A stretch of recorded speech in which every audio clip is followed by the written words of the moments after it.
is our 26th session, which is pretty cool. And actually, I met Martin at a tasting, at one of the Meridian tastings, but Bex, as you all know, put me in touch with Martin to come and chat here.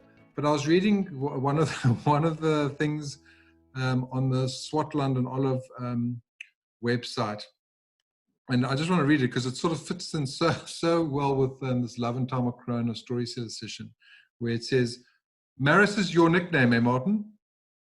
Yes, that's correct. Yeah. So that's why it's all called Marras.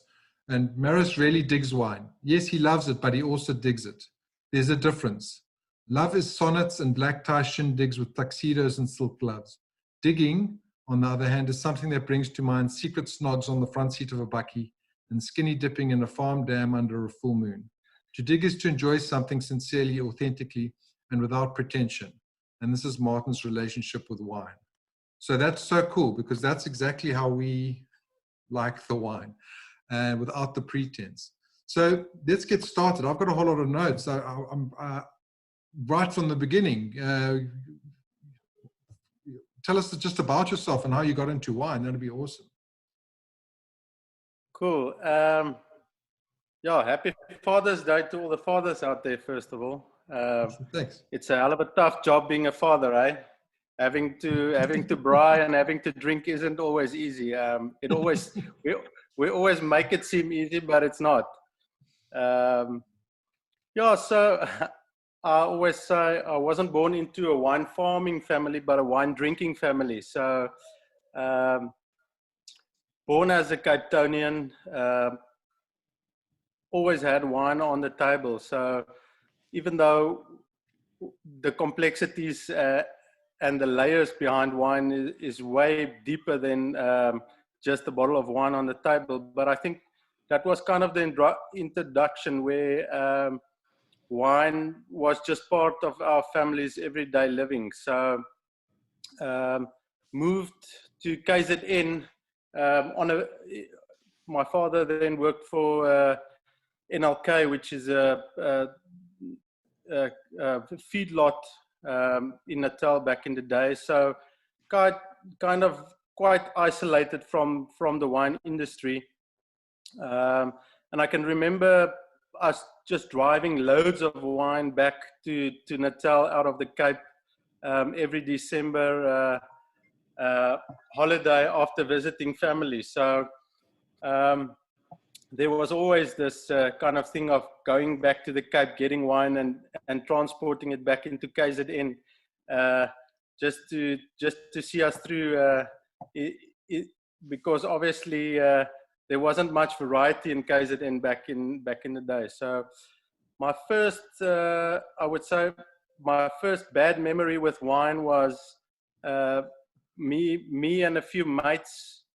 We must have been probably between, I can't remember, between the age of 14 and 16, buying Tassenberg and mixing that with Coca-Cola, which is obviously a Katemba, and yeah, waking up to the most terrible hangover of my life. But I think wine, and I think that's kind of where the journey started. Wine is that thing where you build memories.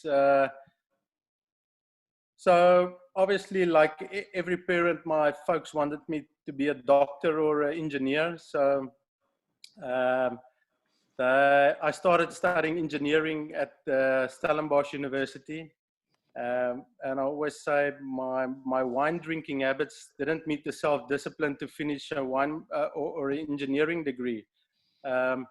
So it was just when that kind of the switch flipped of liking and understanding wine.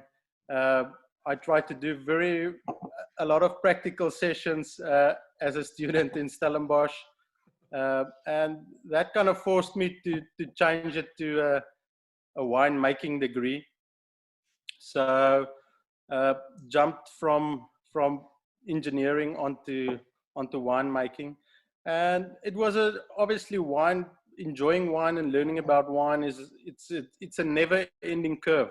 I mean, I think the most humble thing about wine is as soon as you think you've got it all under control and you understand everything, you realize that you're basically just in this kind of whirlwind of not really understanding anything. And that's kind of where my love of wine really comes. So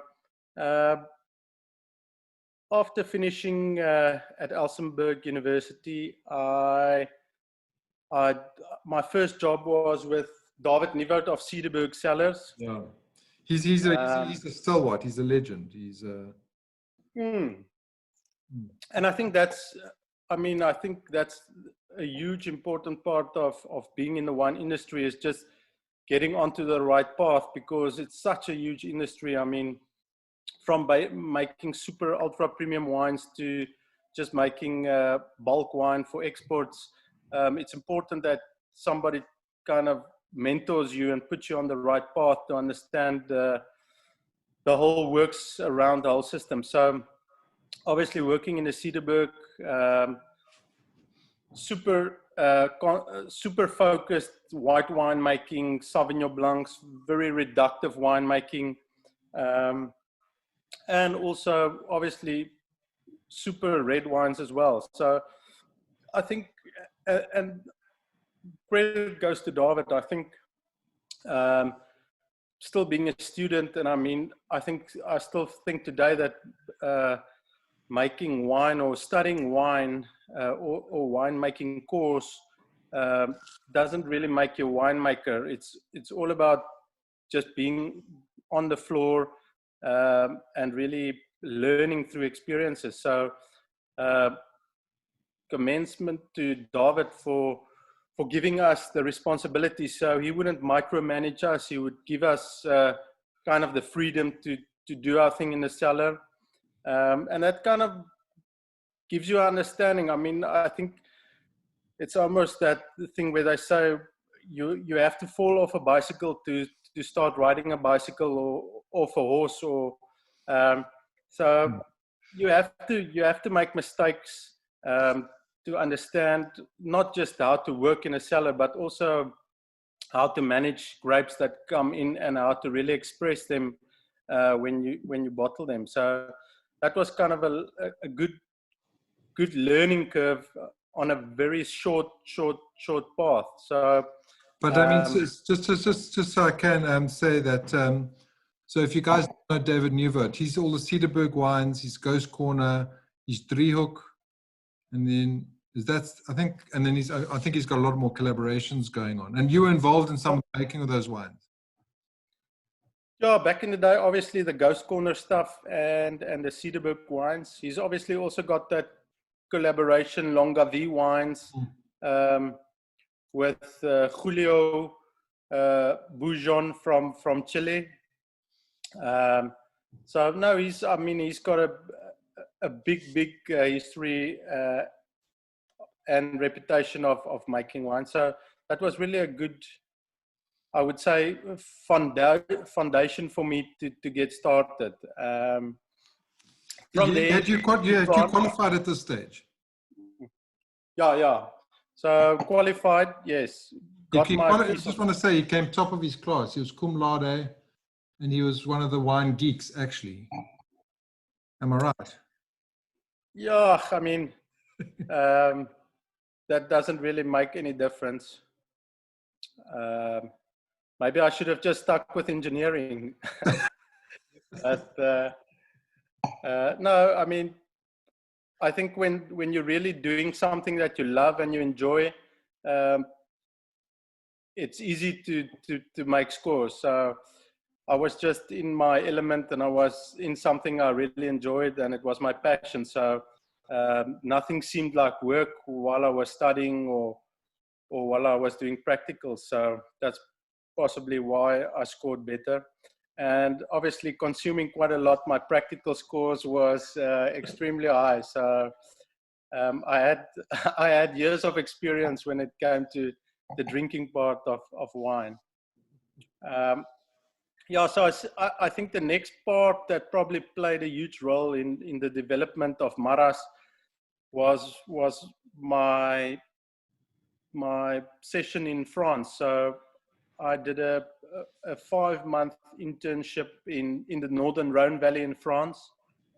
And the weird thing is, this was only the second time I went overseas. The first time I went overseas was to Robben Island. So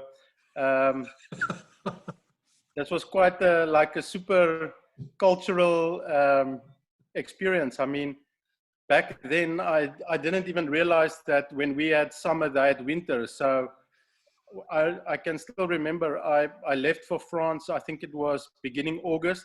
So it was quite cold in the Cape. I had like 3 jackets on. I had jeans. I was packed for the cold. And I arrived in Lyon back in France.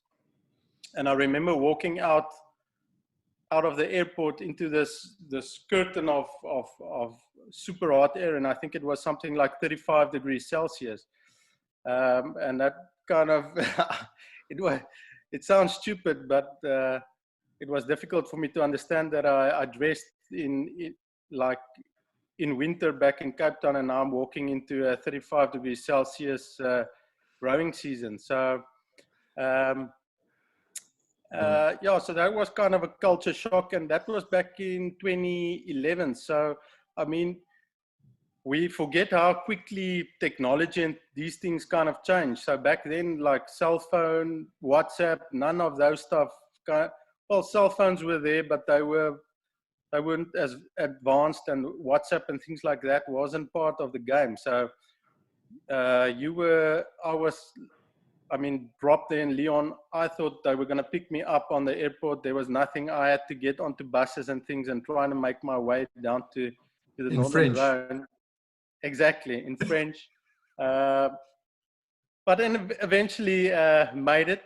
And I think the incredible thing, I don't want to drag this out, but the French people just have an immense understanding of living wine. So it's that corny saying where you say, I live wine, or I live surfing, or I live, I don't know, but they really know how to just take in a moment and take in a vintage. So just to give you guys a few examples. So during harvest, so we work with grapes from Côte-Rôtie, Condrieu. So this is really expensive vineyards, expensive wines. Syrah and Viognier. Yeah, Roussanne, Marsan, things like that, but from very niche vineyards. And so every morning when grapes come in during harvest, we would have something what they call cache-croûte. So cache-croûte means breaking the crust of the bread. So every morning around 10 a.m., the winemaker would walk into the cellar and scream cache-croûte. And no matter what you're busy with, you just shut down the pumps and move outside. And then outside, he would have this lovely table of cheeses, baguettes, cured meats, and they would open up some wine. So every morning at 10 a.m., we would open a bottle of Condrieu or Côte-Rôtie for that matter, drink a glass of wine, be outside for an half an hour or 40 minutes, have some local cheeses, local breads, local cured meats, and just kind of take in the moment. And I think that's such a lovely gesture, because obviously the modern industrial revolution has kind of put us into this this hamster wheel where we wake up and we go and we go and we go and we go, and you kind of feel like you never really take in a moment. So and if I look at how we do it in South Africa, we forget about really taking in the moment. It's been I mean, it's a moment of almost celebration where you've worked so hard, the vineyards have come to an age, the fruit are ready to come into the cellar, and it's actually it's a moment which you need to celebrate, and every year is different. So that was kind of, that's a part of the French experience, which made me thought that there's more to wine than just picking grapes, fermenting grapes, and putting it into the bottle. It's also about sharing and taking in the moments. So, I mean, we're going to get onto the wines, but all your wines at the back, and I'm just going here because it's relevant. Handvol Grys. And my Portuguese isn't very good, so if you can just explain what that poem and what that means and how it's all, why it's relevant to your wines. And yeah, so Handvol Grys is it's a poem from Afrikaans poet C. Louis Leipold, where he basically just says that yesterday he was a poor man, but today is a rich man, but rich because of memories. So I always say that no good story starts with "I had a salad." So you have to drink wines to create memories and to tell stories.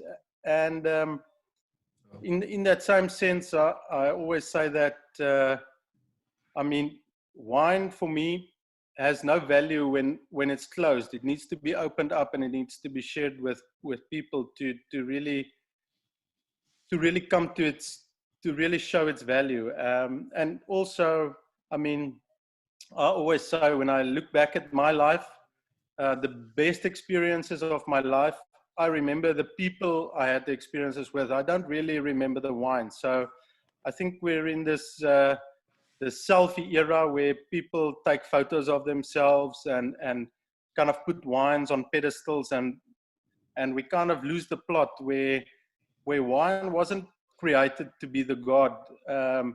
We are the people that need to make use of wine to almost exaggerate our experiences and memories, and to make us clever, to make us a little bit more. Yeah. For a short space of time, we become very clever, and we make stupid decisions. But yeah, I always say I'd rather be drinking a bad bottle of wine with good people than drinking a great bottle of wine with shitty people. Yeah, wine for me is a part, but I think the people you share it with is definitely the bigger part for me. No, that's important. And that, you know what, that very philosophy is the very philosophy of this, now called Story Cellars. That's exactly the thing. And it's bringing the people who drink wine. You know, I find a lot of the tastings, and it's my game. I mean, taking my journey, love all the nice wines, love the Côte Rôties, love the high-end wines. But when you're giving those tastings, or you're listening to those tastings, and I love them, it's preaching to the converted. Here we're trying to make it accessible to all and make wine part of your storytelling, part of your repertoire. I don't take this wine because it won 70 labels, gold awards and all that. I take it now because I sat there and I spoke to Martin on a Zoom chat, and I know some stories. So when I go to the braai, I can actually tell the stories about the wine rather than try and explain that this has got the wildest quince from, I don't know. Yeah, and I think a super important exercise which we have been given thanks to our government was the prohibition of alcohol. I think we never realized how much a bigger part wine really became of our lives. It was almost like a seventh sense where you've always had wine. You pick it up without thinking about it. It's always in the fridge. And now suddenly it's taken away, and you kind of realize that wine is kind of the part of the puzzle that made your puzzle sane for a few years coming. So, and that's a wonderful thing. I mean, wine isn't something that started yesterday, like the whole crafty gin movement or the whole crafty beer movement. Wine has really, I mean, I think been on earth as long as humankind. So we need to understand that as well. And that's awesome. I think and that was probably the biggest positive thing out of this whole lockdown was for people to start to realize again that what's important, what do we enjoy, and why we enjoy it. So, I mean, I've moved quite a bit of wine during lockdown, which hopefully kept a few people smiling. But yeah, that was the best lesson I could take out of that time. There's a few people who've put their hands up on this, but so you know, I was going to say that earlier, and hopefully outside of this thing, you were talking about, you know, being part of the machine and not actually taking in the moment. I'm hopeful that after this, people will slow down and people's purchasing patterns will go more local and more go towards the experience of buying rather than, you know, I know that Tracy, she forgot to buy me a Father's Day present this morning. So I was like, damn it, man, you know, it's lockdown, but you can go. And so there's a thing called Checkers 60/60, where you put an order in and then they deliver within 60 minutes. So she said, I didn't forget your present. I said, where is it? She says, it's coming. And it came in 20 minutes and I got a bar of chocolate. I was so chuffed. It was the best day of my life. Yeah. So, yeah, I mean, exactly. The stories, slow down, take it in, get clever with wine. And I think let's talk. I also want to talk about, because I do think that you wouldn't be so good at making wine if it wasn't for your fillies. Yeah, I think just to talk a bit about the area which the wines come from or the grapes grow in. After leaving the Rhone Valley, I started a job with a small cellar out in the Paardeberg, which is a small granite mountain in the Swartland. Probably best known for producers like Eben Sadi and Adi Badenhorst. And I think that kind of ties in with what we've said earlier, where, I mean, the Swartland isn't a big touristy area. It's not flashy, and to be quite honest, you have to dig deep to make a living there. It's tough conditions, and it's really not for the faint-hearted. So I think that's kind of the big part that made me fall in love with the Swartland. It's unpretentious. The people are real. It's not a show. Nothing is flashy. And the richest guy in the valley versus the poorest guy in the valley, you wouldn't really, when 50 people line up, you wouldn't say that's the rich guy and that's the poor guy.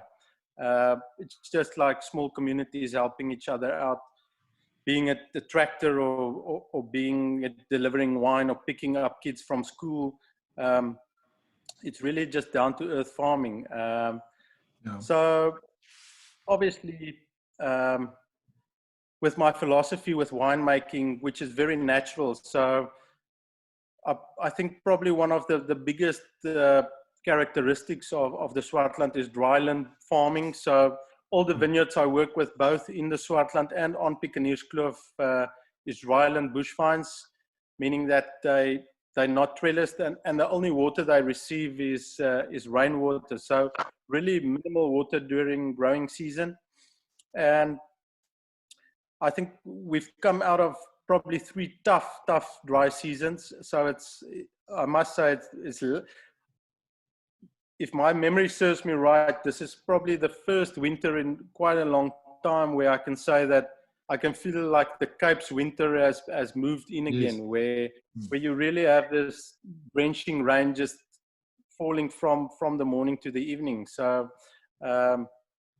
that's quite a positive sign for us out here. So yeah, then also, I mean, when you look at varietals, when you look at the kind of wines or grapes I work with, it's not the Cabernet Sauvignons, it's not the Sauvignon Blanc. So obviously working so close to nature and being so exposed to the elements of sun and limitations of water, we really limited to work with varietals that really only are really tough enough to see through in these conditions. So I do 2 Chenin Blancs, one out of Piekenierskloof and one out of the Swartland. And people always ask me, why do I do 2 Chenins? But it's just incredible when you taste those 2 wines next to each other, how they really showcase each area. So I would say the only thing that differentiates the Swartland from Piekenierskloof is the altitude. So viticulture-wise, everything is done the same. In the cellar, everything is done the same. But Piekenierskloof is obviously the mountain range just before you head into Citrusdal. So that's about 800 meters above sea level, with a lovely view out to the west coast. So you've got this lovely cool breeze coming into the mountains in the evening. So I always say, and that kind of gives you a picture of the 2 styles as well. If I pick the grapes in Piekenierskloof or in Swartland. So Swartland we pick first because it's warmer with no cooler evenings. So the grapes in the Swartland is this lovely golden yellow color, the Chenin Blanc. Obviously the canopies and the grapes are exposed to sunlight, so you do get a bit of raisins as well.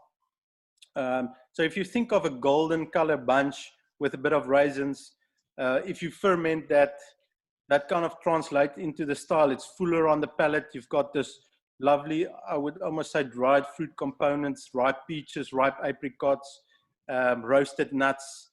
So just lovely, more full, ripe flavors. And then obviously, or probably about 2 weeks after we pick, so we normally pick Swartland anything from about 25 Jan to 5 Feb.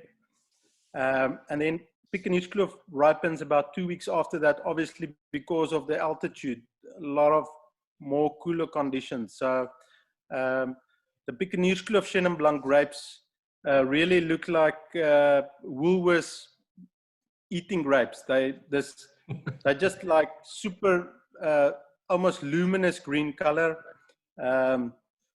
They don't have any spots on them. And if you think about that, stylistic wise, that kind of translates into that fresh green apple, lime kind of style, which Piekenierskloof tends to be. So that's kind of how those 2 differentiate, and only because of where they grow. Yeah, because it's so Piekenierskloof. We went to Citrusdal recently, and before all of this happened, the lockdown, and it gives you that diurnal temperature. So it's hot days. You know, I was looking at even Cederberg Mountain and Citrusdal and this areas. If you look at that Winkler system or the heat summation model, it's classified as a warm climate. Yet we make some of the coolest climate wines from those regions. And it's because of this diurnal temperature. It's the fact that it gets so cold at night. Exactly. And that gives you the hang time, I guess. And with that, you get your phenolic ripeness and you get everything that you need in a nice wine. Yeah. And I think also to come back to just the viticulture, I think, unfortunately, Chenin Blanc has taken the backseat viticulture-wise in the South African industry. So you've got a farm, the farmer would always use the best white wine site to plant is Sauvignon Blanc, and then the Chenin would get the second or the third best plot to be planted because of an economical model. And I think that vineyard up in Piekenierskloof is the picture perfect Sauvignon Blanc site. It's right on the cliffs of Piekenierskloof, and probably it was a mistake made to plant Chenin Blanc there. And the whole argument comes back to they say site is more representative of varietal. So that's why in France they don't refer to varietal. So that's quite interesting. Yeah. Like concept for me is that Piekenierskloof Chenin Blanc is planted on a Sauvignon Blanc site. if you taste Piekenierskloof Chenin Blanc blind, I would guess, well, I would 8 out of 10 times say it's Sauvignon Blanc. And then you have to ask yourself, how representative is varietal versus site? We've unfortunately just become known to Sauvignon Blanc being planted on the coolest sites right around South Africa. So that's kind of the concept we have in our heads. But if you're going to rip out all of the Sauvignon Blanc on all those cool sites, plant them with Chenin Blanc, you're probably going to get 70 or 80% more or less of the same characteristics coming out of that varietal. So I remember saying, just with the Cape Wine Academy and training, and also when I was doing my training, with the Cederberg Chenin and the Cederberg Sauvignon Blanc, I promise you, every time I did that Cederberg Chenin Blanc, I wrote down Sauvignon Blanc. Perfect example. Yeah. Perfect example. And that's not so far from where you are. You know, I don't know if you guys know, if you drive to Citrusdale and you go over that Piekenierskloof, you're just on the left. Yeah. See it there. Just to go back to the Swartland, you know, when I first came back from the UK, and I came to Cape Town, that's where I started this whole Harry's Big Wine adventure. And my first thing was actually, my first little tour of taking people with me was to the Swartland. And that was I arrived back in 2011. So just when you were going there with dressed too warmly, I was going here dressed too coldy. Too coldy, yeah. Well, actually I couldn't, because England doesn't get hot, so I was fine. But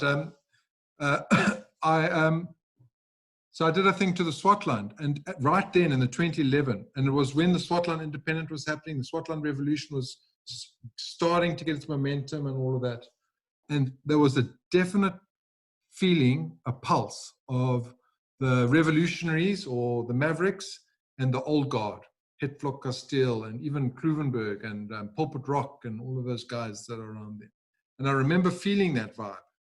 And I think that I sort of liken it to like the revolution's over. And I think, and if you speak to Sebastian Beaumont and some of the guys, I can't remember who it was, they're saying that wasn't a Swartland revolution, it was a South African wine revolution. Those testing the boundaries, and we'll talk about the Trickster just now because that's what you allude to. It's actually changed winemaking for the better around the country. So I don't know if you agree or. No, I think this whole artisanal movement, even when you look at breads and cheeses and meats, I think there was a big space of time, I would probably say late 80s till late 90s, maybe still late, say 2010. We kind of, if I look back at my life, I never thought about what I was eating or drinking, or it was kind of always just there. So I don't know if, I mean, we need a lot of wine to go into conspiracy theories, but obviously these big industries kind of get us into our ways without us really realizing that we're being pushed into almost being robots. So I think we're in a space of time now where a piece of bread isn't just a piece of bread. A piece of cheese isn't just a piece of cheese. It's all about sustainability. We're on a knife's edge when it comes to global warming, social unrest and things like that. So I think we've become more responsible in the way that we consume, meaning that we would rather use products that's been sustainably gathered and sustainably produced. And in that same sense, that kind of develops your palate as well, because if you have been eating Albany white bread for 15 years, and now suddenly you're eating rye bread or sourdough, which is stone milled without being bleached, that kind of is a totally different sensation on your palate. So I think this whole movement, not just in the wine industry, has gotten the consumer to realize that when you're consuming a product, sometimes it lacks soul, and that's a nice thing. I think if you're a bread breaker, not breaker, baker, winemaker, there's a lot of love going into what you do, and that must, in some sense, relate back to the product. So, luckily for us as winemakers, consumers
to make something start, you have to move soil. And it's the commitment of working in the vineyards and doing, I mean, getting dirty and doing the hard work is the important part. But it's also about building memories. Martin, where do you make your wines? Where's your winery? Or your... So in 2017, I started renting a little cellar in the Paardeberg. And now I've purchased the property in the Ridgeback West. So at this stage, I'm fermenting in the Ridgeback Kasteel. Yes, so Ridgeback Kasteel Cellars is where I do the job right now. And how many bottles do you make, or cases, or? Yeah, it's roughly probably about 1,000 cases per, probably 1,500 cases per line. So of each of the wines.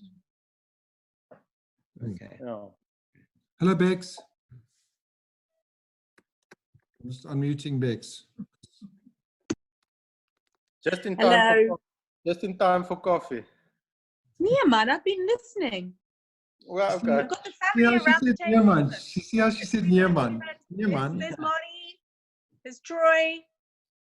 There's my sister-in-law Debs. There's my father-in-law Arthur. Happy Father's My Day. mother-in-law Jan. It's a whole family affair. I'm telling you, dudes. We've been listening to you. Okay, cool. I'm glad my national distributor manager Martin is. He's in his foot. He's now an invalid. Wow.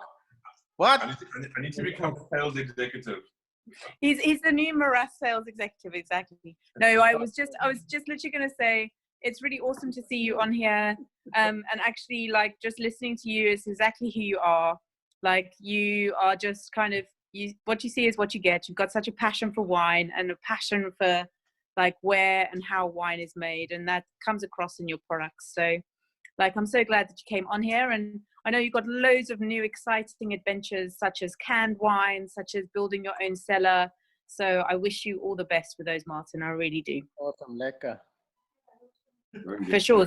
And we're definitely having a bride, that special spot in Piekenierskloof. Oh, we're gonna have one huge party. I mean, the building of that place is so overdue that I think it's gonna be at least a 5-day. I want like 5-day sessions, people moving in and people moving out. And there's definitely party animals on this group, so like be warned. I want to tell you, it's almost, I mean, my philosophy with crayfish is that you should eat it once a year, but you should eat so much that you don't want to eat it again in a year's time. So, I think with that Marras opening, it's going to be more or less the same. We're going to have loads of everything. Very cool. Lobster and then Okay. And happy Father's Day to everybody. Thanks, Bex. Thanks, everyone. Martin, thanks so much, man. That was really cool to hear the stories. I've heard a few of them, but it's nice to actually get them from your mouth, and nice to meet you more intimately, even though I say that while we're on a screen and I'm not actually sitting here eye to eye with a glass on it at a table. Cool. The irony, yeah. No, awesome. Luckily, tomorrow morning I'm off to the Karoo, so I'm going. My father farms in the middle of the Karoo, close to Beaufort West. So I'll be without cell phone reception for a week, trying to get my piece of meat out of the Karoo, a bit of kudu and a bit of springbok. Awesome. And yeah, so looking forward to that as well.